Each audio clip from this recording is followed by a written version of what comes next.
ముఖ్యమంత్రి నారా చంద్రబాబు నాయుడికి వయసు పెరుగుతున్న కొద్దీ విషపూరిత ఆలోచనలు పెరుగుతున్నాయని మాజీ మంత్రి అంబటి రాంబాబు ధ్వజమెత్తారు. బృందావన్ గార్డెన్స్ లోని వైసీపీ కార్యాలయంలో సోమవారం అంబటి మాట్లాడారు. ముద్రగడ పద్మనాభం సంతాప సభలో తమ పక్కన బోండా ఉమా కూర్చుంటే అందులో తప్పేమి ఉందని ప్రశ్నించారు. ఇతర పార్టీలో ఉన్న కాపు నాయకులు కూడా అందులో పాల్గొన్నారని చెప్పారు. రామోజీరావు సంతాప సభలకు మాత్రం చంద్రబాబు 12 కోట్ల రూపాయల ప్రజాదానాన్ని వృధా చేశాడని మండిపడ్డారు. అది మేము ఎక్కడ కూర్చున్నాం, ఎందుకు కూర్చున్నాం? ఆ చంద్రబాబు నాయుడు గారికి ఉన్న మతి భ్రమించిందేమో నాకు అర్థం కావటంలా. ఆయన ఒక సంతాప సభలో ఒక విషాదాన్ని పంచుకునే సందర్భం. ముద్రగడ పద్మనాభం గారు కాపుల్లో ఐకానిక్ లీడర్. ఆయన మరణించాడు. సంతాప సభ ఏర్పాటు చేశారు. ఎవరు ఏర్పాటు చేశారు? కాపు జేఏసీ ఏర్పాటు చేశారు.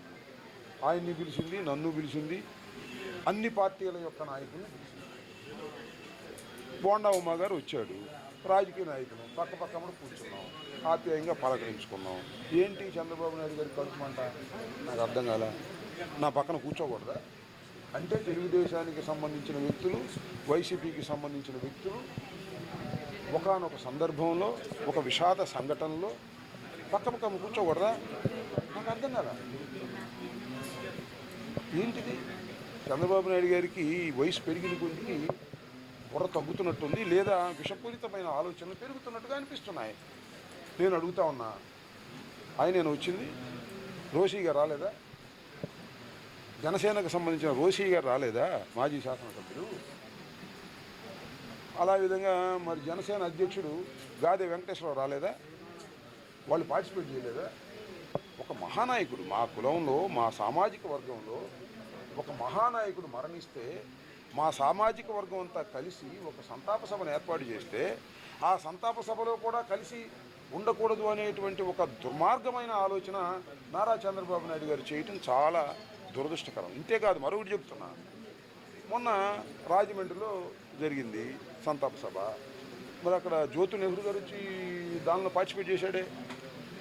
అంతేకాదు, మరి జనసేన నుంచి చాలామంది వచ్చి మరి ముద్రగడ గారికి నివాళులు అర్పించారే. ఏ మాట కామాట. పవన్ కళ్యాణ్ గారికి ఆ దుర్బుద్ధి ఉన్నట్టుగా లేదు, చంద్రబాబు నాయుడుకి ఉన్నట్టుగా. పవన్ కళ్యాణ్ గారు ఏం మాట్లాడాల? వెళ్తే వెళ్ళారులే, ఒక సామాజిక వర్గానికి సంబంధించిన వాళ్ళు, ముద్రగడ పద్మనాభం లాంటి గొప్ప వ్యక్తి మరణించాడు కాబట్టి ఏదో సంతాప సభకి వెళ్ళారులేమని చూసి ఉన్నట్టు ఊరుకున్నాడు. కానీ అబ్బే, మన చంద్రబాబు నాయుడు గారికి మాత్రం కడుపు మంట. మీరైతే బాగుండొచ్చా?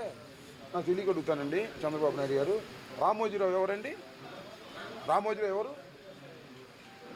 పార్లమెంట్ సభ్యుడిగా చేశాడా? లేదు. ఎమ్మెల్యేగా చేశాడా? మంత్రిగా చేశాడా?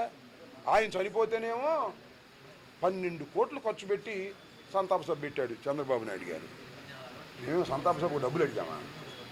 అసలు ఇస్తానన్నటువంటి లాంఛనాలు కూడా తిరస్కరించాడు ఆయన కుటుంబ సభ్యుడు. మేము డబ్బులు అడగలేదే.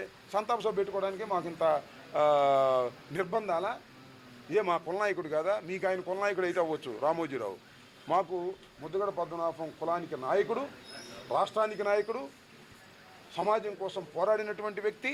అంతేకాకుండా మంత్రిగా చేశాడు, పార్లమెంటు సభ్యుడిగా చేశాడు. ఆయనకి మేము సంతాపం చెప్పుకుంటుంటే మీ కడుపు మంట. 2 కాపులు ఒక విభిన్న పార్టీలో కూర్చుంటే మీకు భయమా, బాధ ఏంటి? లేకపోతే బోండా ఉమా ఏదైనా తప్పు మాట్లాడితే మీరు ఆ తప్పు గురించి మాట్లాడండి. ఇద్దరు పక్కన ఎందుకు కూర్చున్నారు? ఏంటిది? 2 మానవులు, ఒక కులం వారు ఒకానొక సందర్భంలో విషాద ఘట్టంలో పక్కన కూర్చుంటే నీకు అంత కడుపు మంట ఏంటని అడుగుతా ఉన్నా.